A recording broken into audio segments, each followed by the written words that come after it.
Hey there, welcome to the video. I'm Dying Legacy, and this is the Magicka Surge, a Magicka Sorcerer for solo content.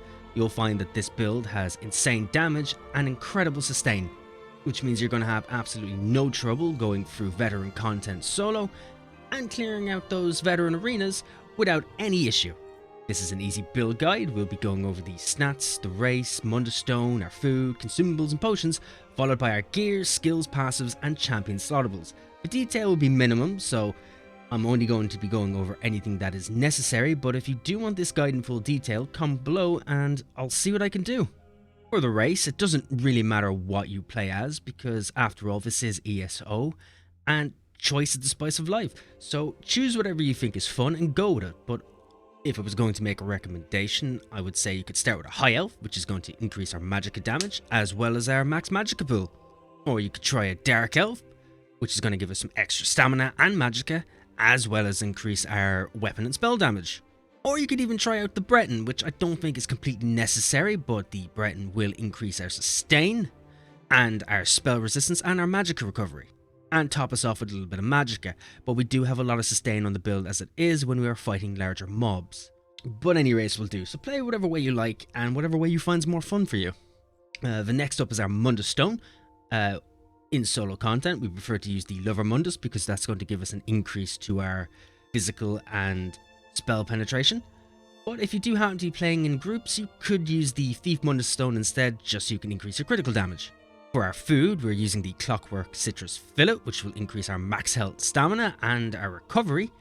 Now this food can be sometimes expensive and hard to make, so if that is an issue, you could use the Witch Mother's Potent Brew instead, which is basically the same with just a slight decrease in the stats. We're also using potions on the build because potions are free stats that we can use during hard fights against bosses or strong enemies, and there's no reason not to use them. So for this build, we're going to be mainly using the Spell Power Potions, which is going to increase our spell damage, our spell critical, and our magicka sustain. If you don't have any of these potions handy on you, you could settle for using the magicka potions that drop from random mobs across Tamriel. You'll probably find these just sitting in your bag in stacks and stacks and stacks because you haven't noticed you had them. So in those cases, just use those. They're just as good even if they don't give as much stats. Next up is our gear, which is the meat behind the build. We are using a Ring of the Pale Order on this build, which can be found from the Antiquity system. The Ring of the Pale Order helps restore 20% of the damage we do as health, so this is going to help with our survivability quite heavily, and I recommend it for this build. But if it so happens that you can't get your hands on a Ring of the Pale Order, you could use the Ice Heart monster set instead for the helm and the shoulder. You will want to use those in light weight and also enchanted with magicka and a Divine's trait. But for the Ring of the Pale Order, you want to have the trait Bloodthirsty, enchanted with some spell damage. We are also using the Maelstrom's Perfected Inferno Staff on our back bar for this build, enchanted with weapon damage, and the traits Infused. Now the Maelstrom's Perfected Inferno Staff drops from Veteran Maelstrom Arena, but you can get the normal Maelstrom Inferno Staff from the normal version. There's not much difference between the two. Obviously the normal version is a lot easier to get, but the Perfected version comes with some increased offensive penetration. It's not necessary, it just increases the damage a little bit. Either or will do, but if it just so happens you can't get your hands on one, a Willpower Inferno Staff will do just as well. It'll increase with some extra stats, just to boost up our back bar a bit. You can usually get your hands on a Willpower Staff after you finished a random PvP battleground, or when you do a random dungeon. You'll get it in the little satchel in the mail at the end. If that seems a bit grindy, you could also pick one up from the Guild Merchant. Just make sure you're running a weapon damage enchant on it, as well as the trait Infused.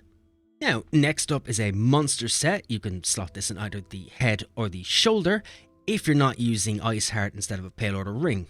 So if you're using a Pale Order ring, you're going to want one piece, and the piece we're using is Slime Crows. This monster set can be found in the Wayrest Sewers 1 on Veteran, and it's going to add a little bit of extra critical to our build. You're going to want this enchanted with magicka, and the trait is Divines. For our body pieces, we are using the Perfected False God's Devotion, which drops from Sunspire. Again, Perfected will drop from Veteran, Unperfected will drop from Normal. The only difference is a slight increase to our critical. But overall, this set adds some critical. It also gives us Minor Slayer to increase our damage against Dungeon Trial and Arena monsters. and it will also reduce the cost of your magical abilities by 8%. And when an enemy recently dies after you've damaged it, you're going to restore almost 2,500 Magicka and gain major expedition for 8 seconds. This set is very handy for increased damage against our veteran bosses and the arena bosses, as well as help with our sustain. But if it just so happens you can't get your hand on this set, or you're not able to step into Sunspire, you can grab yourself Mother of Sorrows, which can be found in Deshan, the overworld content, or you can grab it from the Guild Merchant. But that set overall will give us extra critical and some Magicka, so we will end up doing some extra damage regardless, but we won't have all that sustain. We're also slotting these on our chest, our waist, hands, legs and feet, enchanted with Magicka, and all in Divines. And for our next set, we're going to start with our front bar weapon. We're using the Overwhelming Surge set, which can be found in Tempest Isles, the dungeon. This set is going to give us extra Magicka, spell damage, and when we deal damage with a class ability, we're going to surround ourselves with electricity that will damage enemies around us, and 15% of the damage you're going to deal is going to be restored to you as Magicka. Now that effect can happen every 7 seconds. This is the main set in our build, so there's no extras for this build. The build is built around it. If you're using a Maelstrom weapon and you're using the Pale Order Ring, for the Overwhelming set you're going to want a front bar Inferno Staff, as we only need to have this slotted on our front bar because that's where most of our class abilities are going to be. A head or shoulder item, depending on slime crawls, going to want a necklace and a ring. For the staff, you're going to want an Absorb Magicka enchantment, as well as the Precise trait. And for our jewellery, we're going to be using spell damage enchants and Bloodthirsty for all jewellery. That includes the Pale Order ring if you're using it. And now let's go over the skills, starting with the front bar. We're using Hardened Ward, morph this from Conjured Ward. This will give ourselves and our pets a damage shield that will absorb 13,000 damage for 6 seconds. And this shield will scale off our max Magicka. Next is Consuming Trap, morph this from Soul Trap. You're going to find this in the Soul Magic skill line. This will put a dot on our enemies that will deal 13,000 magic damage over 10 seconds, and if an enemy happens to die with this on them, you're going to heal for almost 4,000. You're also going to restore either 5,000 Magicka and 2,500 stamina. This portion of the ability is going to scale off the higher of our either health, Magicka and stamina. We're also using Crystal Fragments, morph this from Crystal Shard. You can find this in the Dark Magic skill line. Conjure dark crystals to bombard an enemy, dealing 10,000 magic damage. Your next non-ultimate ability cast within 3 seconds will also cost 10% less, and casting a Magicka ability has a 35% chance of causing your next crystal fragments to be instant and deal 60% more damage and cost half the Magicka. This is our main spammable on the build, so use this when you're not doing anything else. We are also using 2 pet summons on the build. Starting with Summon Volatile Familiar, morph this from Summon Unstable Familiar. This can be found in the Daedric Summoning skill tree. This familiar does shock damage, and once you've summoned it, you can activate a special ability for 2,500 Magicka, which will deal almost 2,000 shock damage every 2 seconds for 10 seconds to enemies near him. The final pulse will stun all the enemies hits for 3 seconds. So this familiar is one of our AoE attacks. Use this when you want to do a bit of extra cleave damage or just want to have some extra damage on an enemy. We're also using the Twilight Matriarch. Morph this from the summoned Winged Twilight. This is also in the Daedric Summoning. This pet also does shock damage, and its kicks also deal shock damage, so it does ranged and physical attacks. And once summoned, you can activate its special ability that's going to heal us for 11,000 health, plus it's also going to heal itself for just over 5,000. The ultimate on our front bar is going to be Shooting Star. You're going to morph this from Meteor. This can be found in the Mage's Guild skill line. We're using this just for the passives from the Mage's Guild, so we're not going to be using this ultimate all that often unless we don't have enough ultimate to use our back bar ultimate and we just want to hit the enemy with something. Onto our back bar now. If you are using the Maelstrom Inferno Staff, you're going to be slotting Unstable Wall of Elements. Morph this from Wall of Elements. This is going to put down a flaming barrier in front of us that's going to do flame damage to enemies in the target area, or shock or ice damage, depending on what staff you decide to pick up if you can't get your hands on an Inferno Staff. But while using this ability, if we're using the Maelstrom Staff, any enemy that's standing in it is going to take extra damage from our light and heavy attacks, besides the extra damage from this ability itself. We're also using Scalding Ruin, which you can be morphed from Fire Rune. You can find this in the Mage's Guild as well. This will put a rune on the ground that when it finally explodes, it's going to damage all targets in the area for almost 8,000 flame damage, and it's going to do an additional 8,000 flame damage over 14 seconds. We're also using Boundless Storm, morph this from Lightning form. You can find this in the Storm Calling skill line. This is going to give us Major Resolve, increasing our physical and spell resistance, and enemies around us are also going to take shock damage. This will also grant us Major Expedition for a brief period to increase our movement speed after we've activated it. This is going to increase how much damage we can take, so make sure you have this turned on at all times. And also on the back bar we have Summon Volatile Familiar that we had on the front bar, as well as Summon Twilight Matriarch. You need to have this on the back bar as well as the front bar, because if you switch bars and you don't have it slotted, you're going to unsummon your familiars, meaning it's going to take time to resummon them again when you get back to the front bar. And for our back bar ultimate, we're using the Greater Storm Atronach, morph this from Summon Storm Atronach. This is found in the Daedric Summoning skill line. This is our main ultimate, so when you have the ultimate to use this, use it. It's going to output the most damage, and the moment you summon it, it's going to deal 8,000 shock damage and stun enemies for 3 seconds.